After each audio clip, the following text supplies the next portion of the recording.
अब कोई प्रकाश की किरण अगर ऐसे आ रही है, इसको ऐसे सीधे निकल जाना चाहिए, क्योंकि गुण क्या कहता है, प्रकाश सीधी रेखाओं में चलती है। लेकिन होता क्या है बेटा, ये यहां पे मान लो एक अभिलंब हमने खींच दिया, ऊपर और नीचे भी,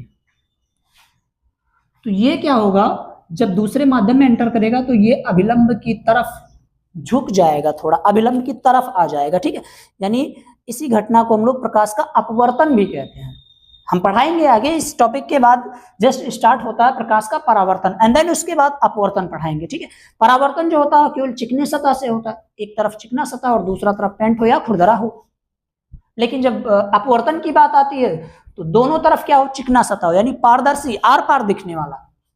तो ये घटना होती है। जैसे यहाँ पे ये हमारा जो चौथा पॉइंट था, जब प्रकाश एक माध्यम से, ये वायु है, ये जो माध्यम है वायु है, और ये क्या हमारा कांच है। चौथा पॉइंट हमारा, जब प्रकाश एक माध्यम से दूसरे माध्यम में जाता है तो वह अपने मार्ग से विचलित हो जाता। यहाँ पे माध्यम चेंज हो रहा है। जैसे मान लीजिए हवा में, यहाँ पे हवा है, ठीक है, हवा में आया प्रकाश और यहाँ पे कांच है, पारदर्शी होना चाहिए, दूसरा माध्यम हमारा पारदर्शी है, तो नीचे प्रवेश करेगा लेकिन वो क्या हो जाएगा, अपने मार्ग से विचलित हो जाएगा। एक उदाहरण देके समझाते हैं।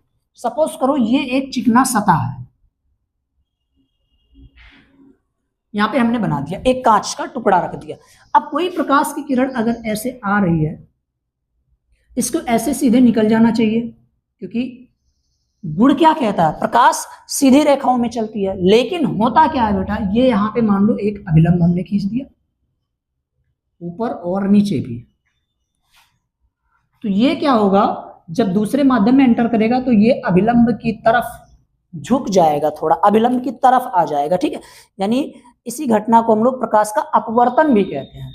हम पढ़ाएंगे आगे, इस टॉपिक के बाद जस्ट स्टार्ट होता है प्रकाश का परावर्तन, एंड देन उसके बाद अपवर्तन पढ़ाएंगे, ठीक है।